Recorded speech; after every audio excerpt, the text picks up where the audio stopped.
Welcome to Web3 and Me, presented by FLOLiO. On today's show, I will be joined by Roger Dickerman, head of Web3 strategy for Aku. We're going to discuss all things Aku, chapters, Aku TARs, maybe a little bit of information he can drop for us. I'm not promising anything. Very excited for this interview. Longtime Aku fan. Before we get going, I need you to do a couple things for me.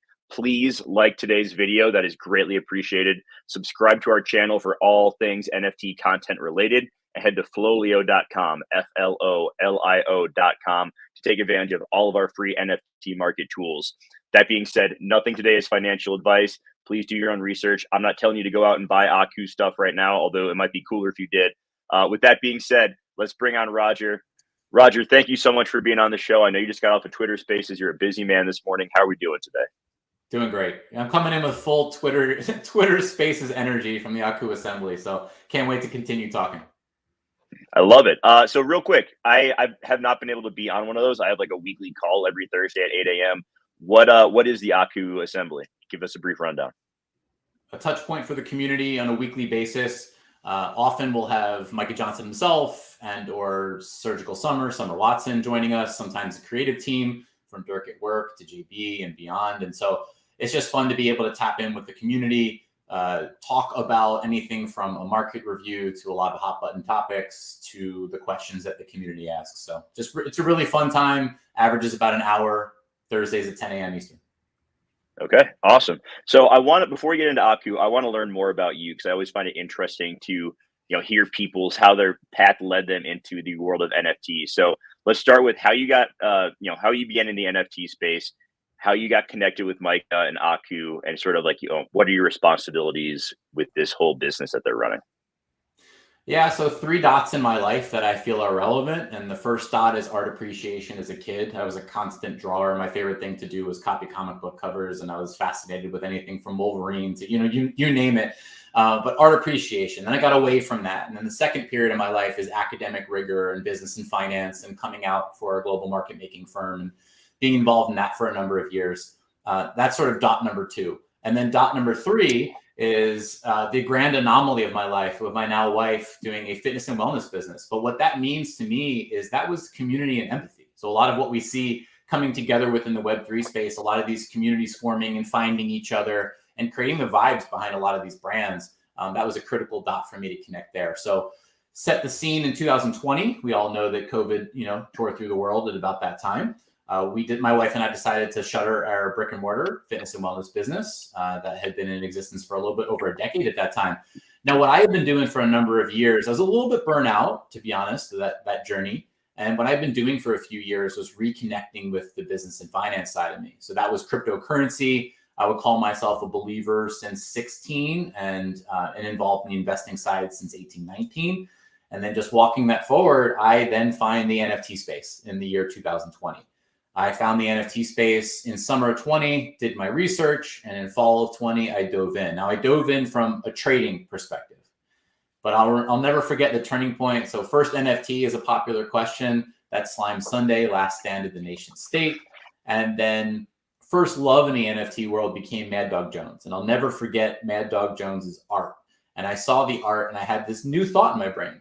I don't want to trade that. I don't want to flip that, or I don't want to sell that. I actually want to keep that. And that was new and novel. And then you fast forward a month and I said, I want to learn more about the art. I want to learn more about the artist behind the art. I started a video platform at the time, still going today, NFT Origin Stories. Did that alongside the artist Parrotism.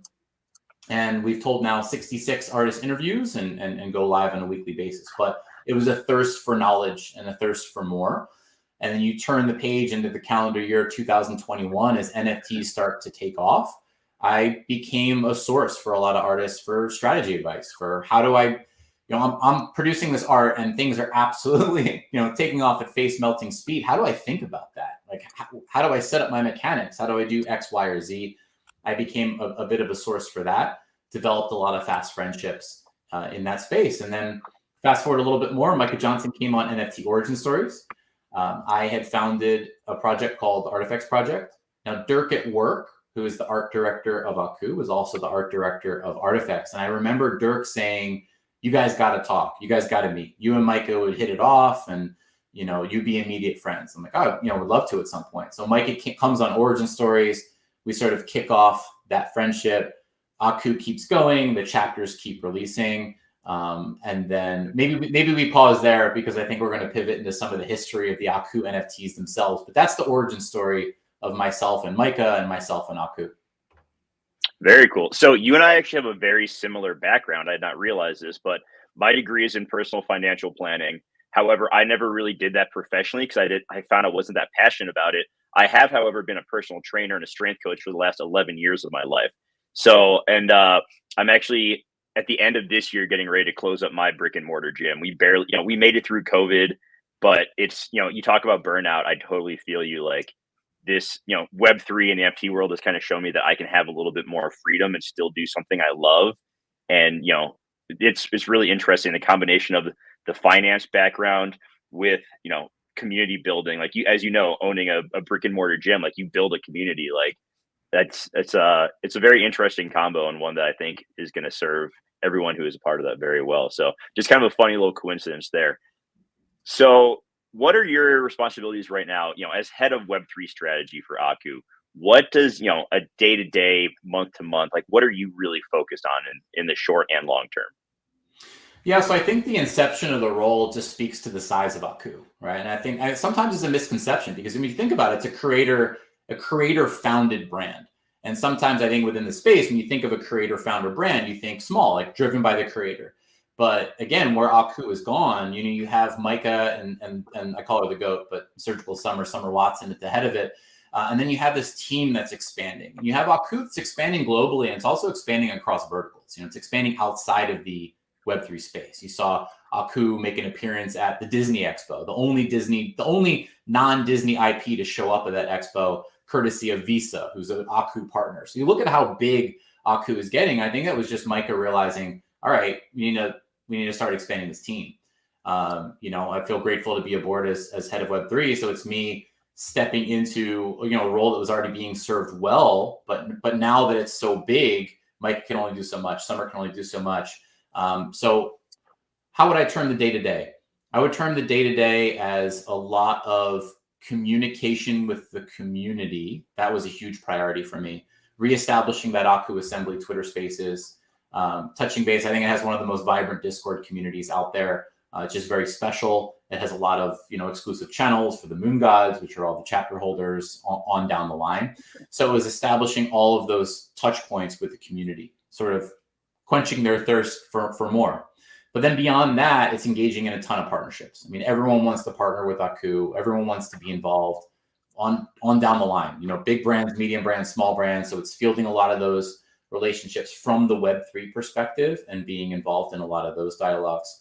And then market and new NFT releases, assessing the market, where are we at? We now have, the Aku chapters, Akutars, and then an intense set of collaborations, time cover, right? All of those things. So assessing, okay, where are we at this present moment? How does the community feel about those things? What are the opportunities on the horizon? Where do we put our foot down next? Okay. Yeah, a lot going on for you guys. So let's take it then. Let's get into the chapters a little bit, because that was my first introduction to Aku. I believe I bought my first chapter August of 2021. So it was, I remember pretty well, it was right before the chapter 4 snapshot. So I bought chapters 1, 2, and 3. It launched February of 2021. And when exactly did you enter the mix with Aku? Like, at what point of the storyline did you enter it? I'll never forget. So I was away at my in-laws' house, spending some time when chapter 1 released. So the day of chapter 1, I was learning all about Aku. I remember being a little bit of like a family gathering and like peeling off to read some articles. I remember, I think Sports Illustrated had an article out about Micah's background and launching the character of Aku. I was big onto Nifty Gateway at that time, so sort of all those worlds collided at the right moment. I had such a head of steam that I came back from that family gathering after mint, when those prices had nearly doubled the next day. And on day 2 of chapter 1, I bought 13. So I collected 13 of chapter 1, literally the day after. And then I lost touch for a minute. So I sort of had I felt like I planted my flag. I actually ended up trying to bid in the first ever physical sculpture that was released alongside that chapter 1. And immediately, I think I bid what I thought was a very substantial amount. And then that first ever sculpture, which was in a vault, ends up selling for over $300,000 that night. So I said, okay, that's where Aku is going. I'll be a casual observer over there after my bid got snuffed out. So anyway, I lost touch for chapter 2 and 3. I really did, and it was between chapter 3 and 4. So right about the same time, it sounds like you found it, where I took a harder look back. I looked at chapter 2 and 3. I looked at, the sort of moon god status, which was you complete the journey to ultimately chapter 10. That was being teased a little bit. And I said, you know what? I need to be a moon god. I really believe in this. So I went back and I bought 3 chapter 2s, 3 chapter 3s, and then cemented a journey that, again, I would carry through all the way through chapter 10. Okay. Yeah. For me, I didn't read up on it at first. I just remember seeing someone tweet out, about chapter 1. I watched it. I then watched chapter 2. I watched chapter 3. I was like, this is so cool. This is so unique. This is not just some other animal JPEG right now. Like I'm just going to, I'm going to dive in and I'll learn more about it as we go. And I'm very happy I jumped in head first right there. So we've had all 10 chapters come out. Could you kind of summarize that for, I recommend everyone go watch all 10 chapters. It doesn't take you very long. Just head to OpenSea or Nifty Gateway, pull up the collection, watch them through. But can you kind of summarize, chapters 1 through 10, like what the story of Aku has been so far? Yeah, so chapters 1 through 10 was really a raw, organic, and evolving storyboard. Think of it as the early comic books of the Aku universe, like the earliest ever comic books. And, chapter 1, I think, just has this classic, I just envision for all time, it will go down as one of the classic NFTs. It's Aku with classic astronaut helmet, sort of sauntering down with a clear swagger down a hallway with Micah Johnson's artwork on it, sort of as I think of it, exploding onto the scene. And again, chapters 2 through 10, I would highly encourage the user or the viewer or the collector or the enthusiast, just go watch them. Just go watch them because it's evolving. It's evolving. You see some of Aku's backstory, some humble beginnings, walking on the rainy streets, spending time in his room, on the computer. Aku's digitally native, which I always find these fun tie-ins. Then you see Aku go into outer space and doing all sorts of things. One of the other milestones was chapter 7. Chapter 7 brought in paper planes. That's associations with Rock Nation and Jay-Z, and that brand coming in and collaborating on a chapter. That's a bit of a fun backstory. That relationship coming together there, and then that relationship has continued to be relevant in the Aku ecosystem. They were one of the major brand partners for Akutars as well. Yeah, your partnerships is pretty strong there. Paper Planes, Billionaire Boys Club, Visa, Puma, Google. You have all these great partnerships. Were these all, a lot of them, like, did they come to you? Did you go to them? How did some of that come together? I'm very interested to hear that. Yeah, so I mean, some I can speak to, and some I can't. I could speak to certainly my time sitting in head of Web3. There are a lot of brands that want to come into the Aku ecosystem, and they are either involved in Web3 already, learning about Web3 and looking for a place to put their foothold, or they want a partnership with Aku even outside of Web3. So I think the appetite for partnership is monstrous when it comes to this brand. And so all of those partnership names that you mentioned, I think, there are various forms of delivering those connections. But one thing you'll always see is you see Micah and Summer, the figureheads of Aku, traveling constantly, out there forming real world relationships. I mean, Micah's just getting back now from France at an art and space summit, alongside curator Rafik Anadol, with this massive event put on, like piece of it put on at the Picasso Villa, and what else can Carlisle Group involved in that one, Prince Albert II, Prince of Monaco involved in that one. But you constantly see this is very global, very large, and a lot of people are really interested in forming that relationship. Yeah, I saw Micah's tweet, him in France, like rocking the tuxedo. I was like, God, that guy looks so cool. So obviously don't expect you to tell me who said what, but could you kind of tell us what, in the meetings that you've been in with these big brands, what did they say to you about why they wanted to be involved in Aku? Like, what is it that attracts these bigger brands to wanting to have, a collaboration and involvement with what you all are building? It's twofold. It's really twofold. So one is the story. I mean, it's the story, the mission, like however you would frame it. But actually, I want to give a shout out here. There's a podcast that just released coming out of the Aku community. Shout out to JWeb and Lovox. They released a podcast called To the Moon God Pod. And To the Moon God Pod is bringing in community members that are moon gods. Moon gods hold all 10 chapters. They sort of occupy this rarefied air in the Aku. Well, we just talked about it. Rarefied air in the Aku ecosystem. But their goal with this podcast is to bring a moon god on an episode and have them walk through their story and sort of what drew them to Aku. And so the question that you asked, I'm going to paraphrase it. I don't have the quotes in front of me, but Aramunu, who's a moon god, came on first. He was talking about the Aku is a character, and just having this deep down, I think he said, to his core, it feels special.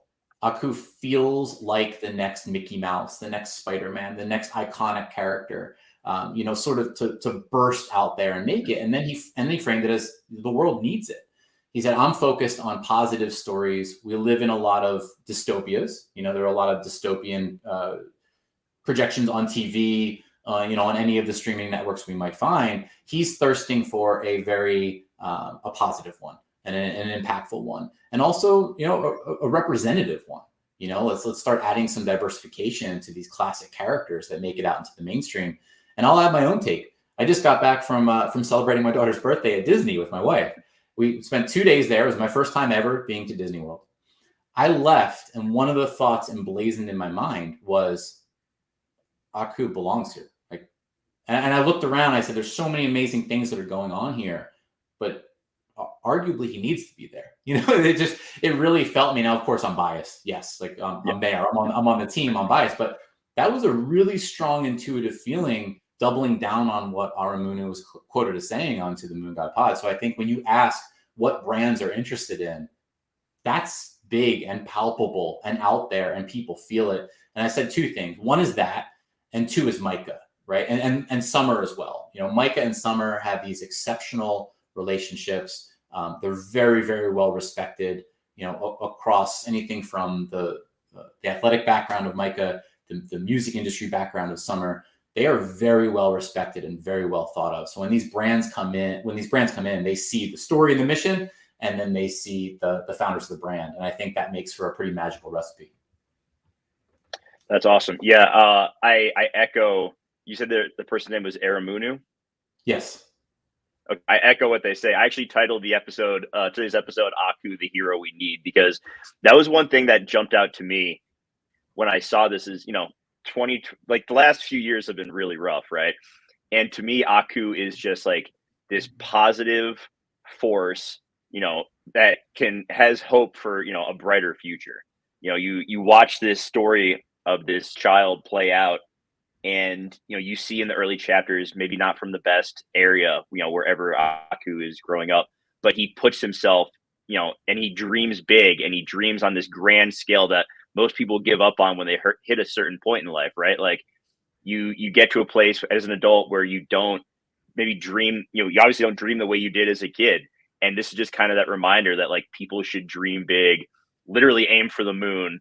Right. So I think, I echo what they say, and I love it. And that's one of the things that I've really enjoyed about Aku and this journey.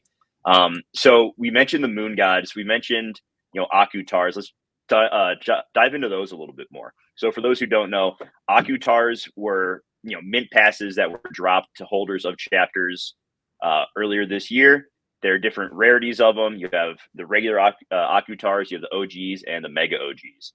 And the mega OGs are super cool. They have their own, they have the IP rights now. I'll let you handle all that. But talk to me about that whole process of creating the Aku Tars and what you all are looking to accomplish with those. Yeah, so the one thing I want to make clear about Aku Tars, I feel like we were in a bit of a phase, or at least this phase arrived soon after in NFTs, where a lot of brands went about it in a pretty dilutive manner, where it seemed like, the art was the reward for art, which was the reward for art, and they kind of like things kept dropping. So what I want to make clear about Aku Tars is Aku was ready. Aku was ready for audience expansion. Aku Sundays were a thing. The 10 chapters rolled out. That was sort of the perfect game plan at the time. And then it was ready to make the leap, the quote unquote leap. And the leap was Aku Tars. And so while, yes, they're a PFP, they're far more than that. And so Aku Tars were really brainchilded as 3D, right? As 3D, and you can go ... or hint as to what that might mean, but let's draw some connections. One, they're built in Unreal Engine, and a lot of people have astutely pointed out that Fortnite follows the same type of path, but they were built in Unreal Engine with 3D in mind, kind of immediately or near immediately with a little bit of effort, riggable, and again, tease that line of logic out a little bit more. But Aku was ready, and so the answer was 15,000. Near 60% was airdrop to the community. I think continuing Aku's legacy of, if you're in this community, you're recognized. You're part of the ecosystem is recognized. 60% of the supply goes to chapter holders. 40% hits the open market, and then bam. And I think for those who do know the history, that was also the moment of the contract error, which I think is now a very important part of Aku history. So, do you recall that day? I recall that day. Yes, I do. Can you walk us through, and I didn't know if you want to talk about it or not, but can you kind of walk us through what that was like, everyone's response? And it's been, one thing I will say is that, people toss around the term community a lot. I've never seen people rally around, an error that a NFT company has made quite like how Aku holders were just 100% supportive of Micah and the team. So can you kind of walk us through that whole situation from your end? Yeah, one, I think it's important to hit that transparently, because I'm firmly in the camp that I think this becomes a historical footnote on a road that is sort of unparalleled or unmatched. And so, yeah, let's revisit that day. So I recall, personally, I was away with the family, but I was tapped in near 24/7, probably angering every member of my family at the time. Micah and the team were overseas, actually, had a little home base established with all hands on deck. And then, I don't think we need to get into the technicalities of this, but it was a literal contract error. And there was, unfortunately, a piece of that smart contract code that again, I want to get into the weeds of it, but let's just put it this way. $34 million, see you later. And so you see how the community has rallied to Akutars. Like I said, this was not a dilutive sort of throwaway. This is well thought out, custom built, a lot of, yeah. Real quick, that 34 million, that was what Aku had, that's what you all had brought in from the sale. That was not anything about there was no community money, anything like that, right? That was obviously, the Aku team money that disappeared, correct? That's right. Yeah. So just wanted to make, when you said 34 million gone, I just want to make sure everyone knows where that money, where that came from, and just everything that you guys were going through there. So please go ahead. And I love that clarification, because I think that is a very, very important point to make. And so you see, okay, all the love and the sweat and technical expertise and design expertise, creative expertise is put into these Akutars. The moment is right. You see that market catching heat. Everyone's hot and heavy. The community feels like it's 2 to 3x literally overnight or within a calendar week.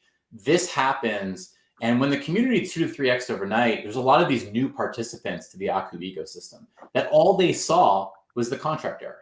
And again, to your point, to your clarification, that's the Aku team, right? That's not taking money out of other people's pockets unwillingly, right? That's people have received their Akutar, and the team has received that money, and that money now no longer exists and is locked up forever on the blockchain.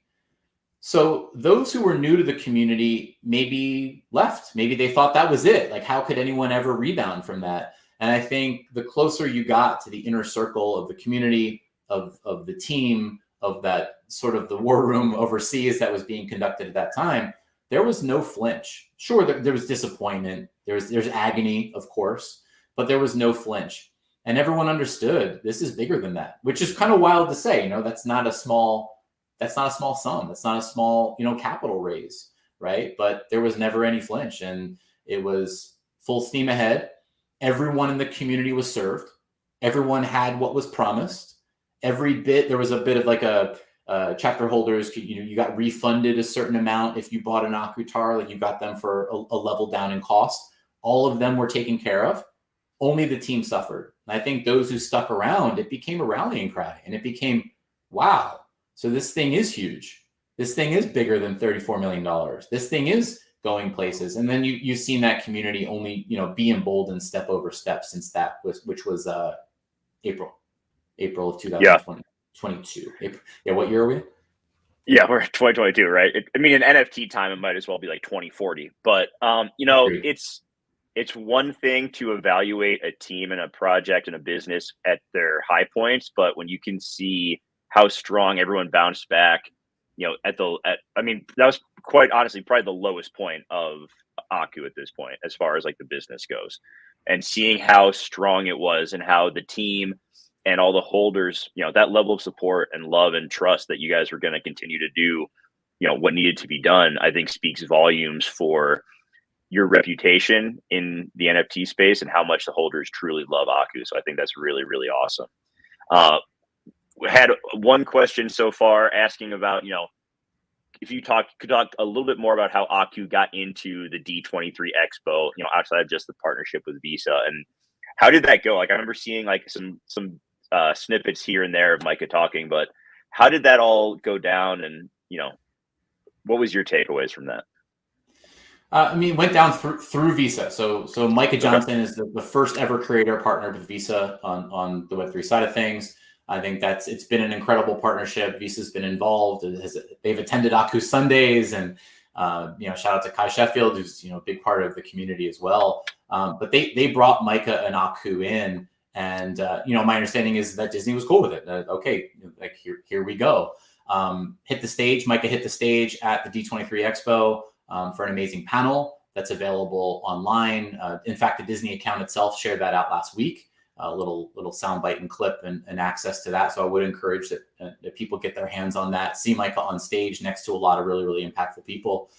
So that's the backstory. That's the backstory. And what I would add to that, again, coming away from my own experience, is just that Aku feels at home. Like Aku belongs, very, very clearly in those rooms, in those discussions, and alongside that level of brand. Okay. So let's go back to Akutars for a bit. Can you what are the teams? Give me a little bit more of a rundown. We have the Titans, Chara, Astra, Draco, and Aya. What are these 5 different Akutar teams? And how do they play out into, day-to-day stuff as well as the story of Aku?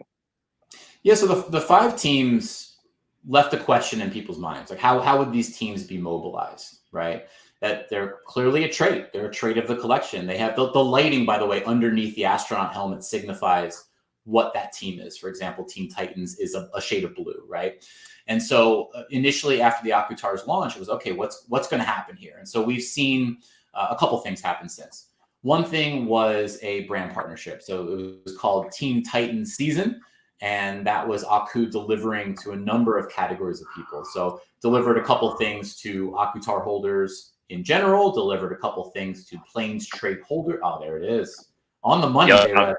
Go ahead and gonna pull up. So first off, head to aku.world. It's a great website. So yeah, I'm just gonna scroll down real quick. So we have the different teams, their logo, but we also see that there's a special delivery on the way for the Titans.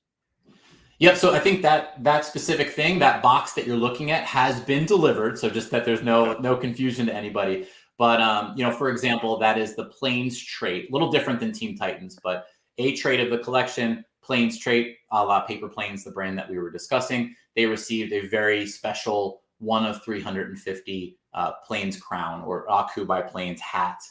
Now, if anyone knows the history of Planes, they don't do that often. I think it's something like only the second hat they've ever produced with something on the front of it that is not just the plane symbol itself. And so it was a really, really exclusive hat that is redeemable actually right now. So you see everyone who has dropped that. There have been, I think, near 50 transactions on the secondary market, and people are redeeming. So I think there's 239 of the 350 that are left out there for redemption by the end of the year. Do you know on OpenSea the collection name of that real quick? Yeah. Oh, you're wondering if you have one of those. It's I'm pretty sure I don't have one, but I want to buy one on a secondary. It's the Akutar accessories collection. And then that specific, it looks exactly like what's on your screen, that that brown paper wrap box with the tie over it. It is the Paper Plane special package. And the image of that box is now switched to what it is, which you can see is a rotating hat. Oh, that's so cool. Okay.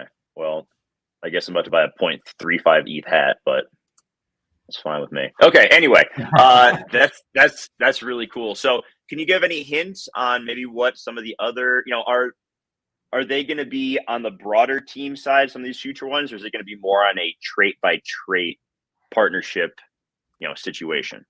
Yeah, so I deviated the conversation a bit to talk about the hat, but let's go back to that team subject matter. So 15,000 Akutars in general, 3,000 Akutars on each of the 5 teams. The Titans team has seen its sort of season transpire. Obviously, we had the brand of planes that was leaning heavily into that. So there's not a fixed timeline for when we'll do that again with the team. However, what we have done and what's happening right now, and I think this is a great news bulletin for anyone out there who owns an Akutar, who will own an Akutar, Daily Fantasy Sports. We unveiled a big sort of DraftKings push, and what we did was we fronted as Aku a $60,000 prize pool. Every single week, you can join your team's league, which again, sorry, I didn't say this yet, but fantasy.aku.world is the place where you submit your Akutar. So let's say you own Akutar 3000. You can go to fantasy.aku.world, submit your Akutar. You'll get a message, an invite to that DraftKings league. Week over week over week, all the way weeks 1 through 18, you can submit a lineup for that specific league. If you win your league that week, you win $500. If you win the year, you win $10,000. Second place for the year, $4,000. Third place, $1,000. So every single week, we'll see anywhere between 2 weeks ago, we had a big shout out to H-Man Harrison. He won all 5 leagues. He submitted a lineup. He has all 5 Akutars, right, spanning the teams. He got into each league. He submitted the same lineup for all, for all of them, and then cleaned it. Won $2,500. Again, all free, all just for owning an Akutar. And then this past week, we saw 5 unique winners. So different people won each league. Each walked away with $500. So it's been a lot of fun. It's opened up another level of community interaction, just the sports side of things. I know Micah was a baseball player, but it's just fun, like the athletic background. You have a lot of people in this community who were former players themselves, and they're all being lit up by this competition. That's awesome. I've played daily fantasy football for a very, very long time. I'm not saying I'm good at it by any means, but I really enjoy it. So that's super cool. So now, okay, that's something else I need to get more involved in now. So this is good. I'm learning a lot right here. So we have the different teams. Is that going to play into the story moving forward? I don't expect you to give details or anything, but can we expect, as the story of Aku evolves, the teams make it more of an appearance?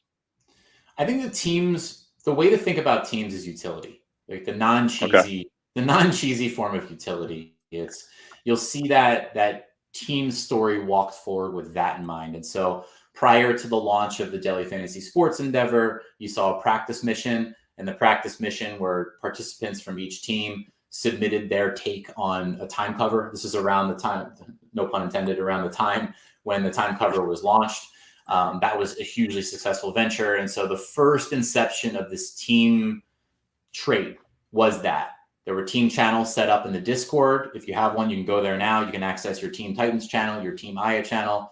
We had that competition. There was a winner crowned of their take on that cover. And then the next phase of teams was moving into this daily fantasy sport. So what you can expect for the future is team utility, like all very loosely competition based, whether you see it on the art side, whether you see it on the sports side, and we'll see what the future brings here. But the idea there is let's make people very, very proud to hold Akutars.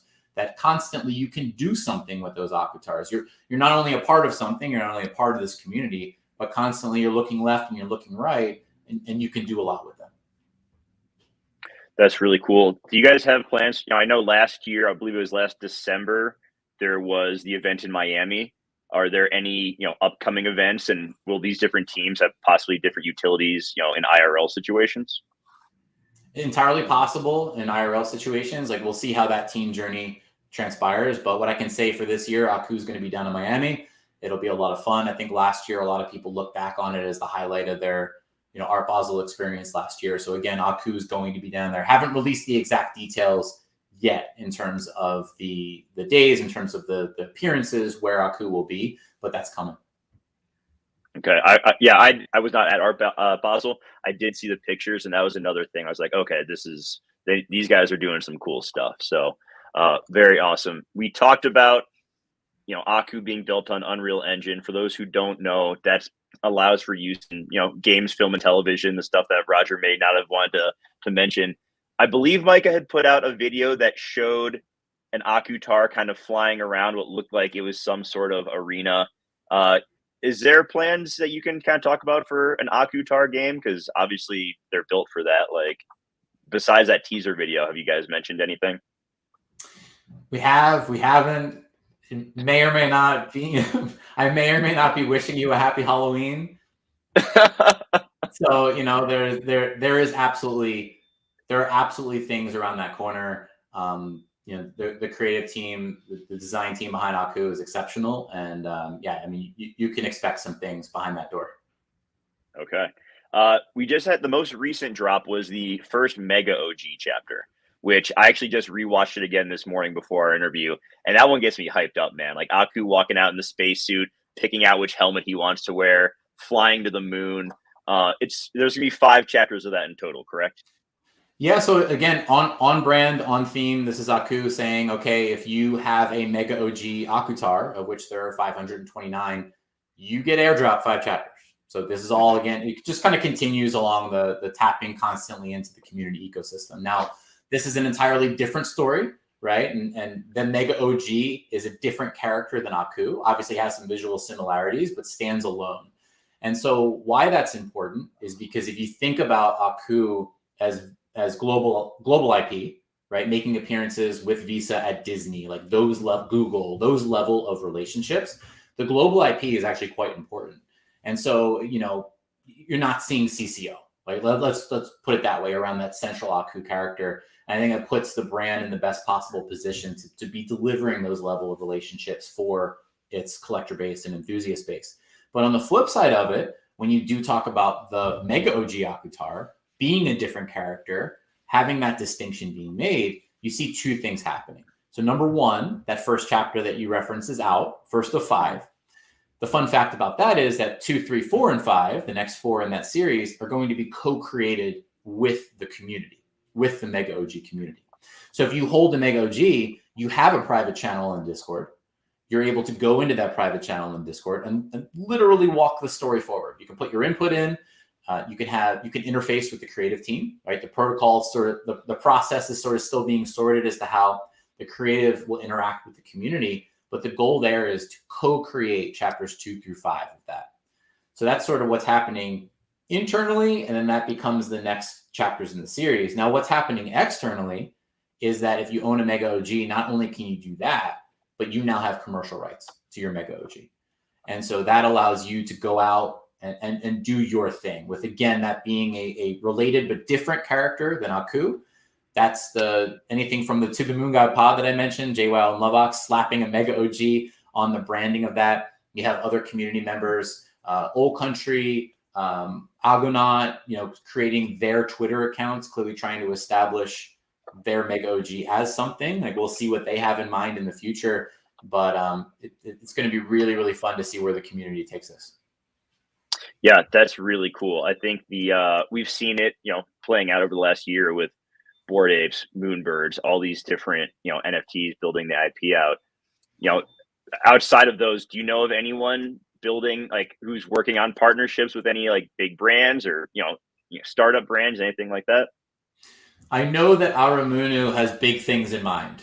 That's all I know. He's teased some things, and I think he has really established himself as someone who completely gets what Aku is about, and is just very enthusiastic about that, as I think a lot of us are. But I think he also is coming at it very much from that business and tech perspective of like, now I want to go do something. Now I want to go fly. And you mentioned, Jenkins the Valet is, I think, one of the most infamous Web3 use cases of maxing out, the use of an artwork in this space. So I know he's gonna push the envelope as far as he's allowed to. So we're in talks.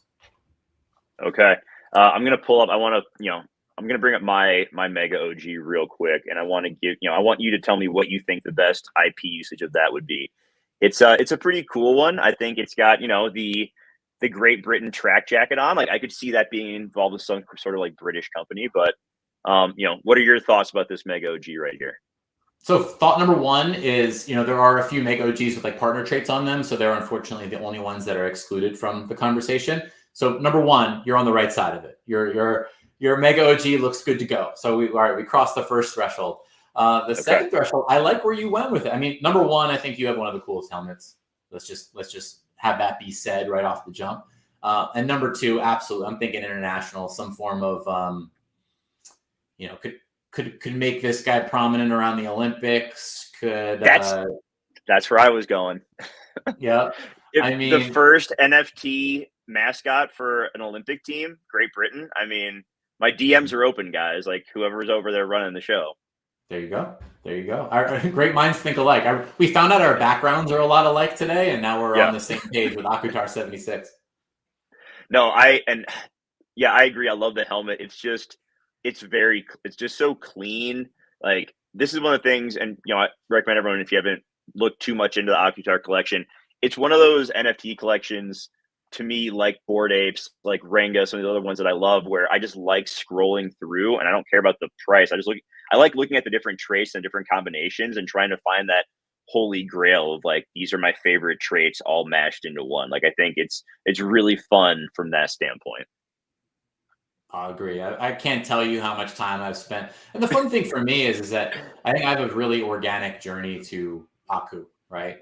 And I became a collector of chapters and a believer in the chapters before I knew Micah, just before I knew Dirk. So it was completely organic from that perspective, and then became a pretty big collector, right? Became a big collector. I went all in on Akutars, saw what was up there and what was going on.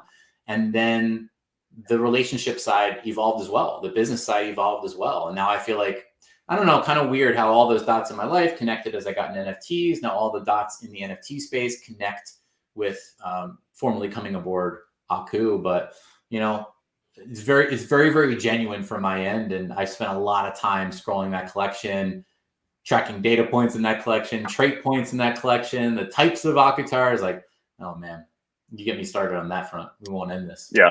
I bought a bunch last week because I'm just like, I don't like long term. I don't know where the price of them is going to go, but I'm just like, these are undervalued. These are just so cool. Like I look at some other NFT projects, not to throw shade at any of them, but I'm just like, they're not very few put in the detail to the art and have the quality people behind the project and are building something as special as Aku. And I think a year from now, people are going to look back and are like, I could have bought an Akutar for how much? And why didn't I do that? So, to me, it's a no brainer, just from a, not financial advice, not an investment decision, just from, as from the collectible side, from what the utility is going to be long-term side, just feels like a very, very, like you said, no brainer. Yeah, to that point, I actually just said this on the Aku assembly. We had an impassioned community member, MK, come up to the stage and was just talking about his own journey, the synchronicity with his son's name, Neil, and, the astronaut connection, and just really resonating with the story. And then he had a couple of inflection points in deciding to expand his own, chapter and Akutar collection. I look at that and I can't help but, again, we're going to do the non-financial advice. I'm going to take off my team hat. I'm going to put on my collector hat. And I go back to that. I go back to the Akutar contract situation and seeing the community was ready to expand. It was ready to grow. And I think a lot of people looked at that, then looked away, and you see some of them starting to turn their head again. And JWeb, when I saw you were one of like the 3 or 4 sweepers last week. And I saw that and I'm like, that's not all the things all the qualifiers you said, but I'm looking at, it does feel like it's a good moment. It does feel like it's a good moment. And that theme of community delivery and the fact that like these will be tapped into from that perspective time and time again, it feels like a good time. That's all I'm going to say. Yeah, I agree. I think people are going to sleep on it until they can't sleep on it anymore, and then they're going to be kicking themselves. But that's everyone takes their own journey in this crazy NFT market. So I want to wrap things up. I want to put a bow on it. I would like to kind of leave it up to you. Any final word? This has been great, by the way. Like this 45 minutes has flown by. Any final words that you have for the viewers, whether they're already Akutar holders or they're just now learning about Aku? The final words, let's pull it all the way back to the fundamentals. So you asked about from the brand side, from the partnership side, right? You ask when Aku does show up on the Disney stage with Visa or shows up at a Google event, it's like, why is this stuff happening, right? Why is this stuff happening? And I highlighted two things, and I want to highlight them again. One, you have the story and the mission, right? Watch the chapters, learn about Aku. We are at that point in time where I think there is a hunger for a positive story.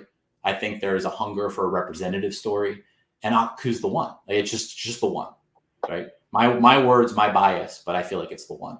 And then you look over this way and you look at the founders, right? I'm going to pick on Micah and I'm going to pick on Summer. And there's actually a Moon guide who talks about meeting me for the first time many moons ago, many months ago.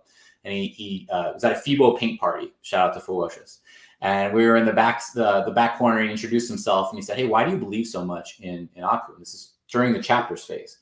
One word, Micah. And I would expand that to two words today. And I would say Micah and Summer.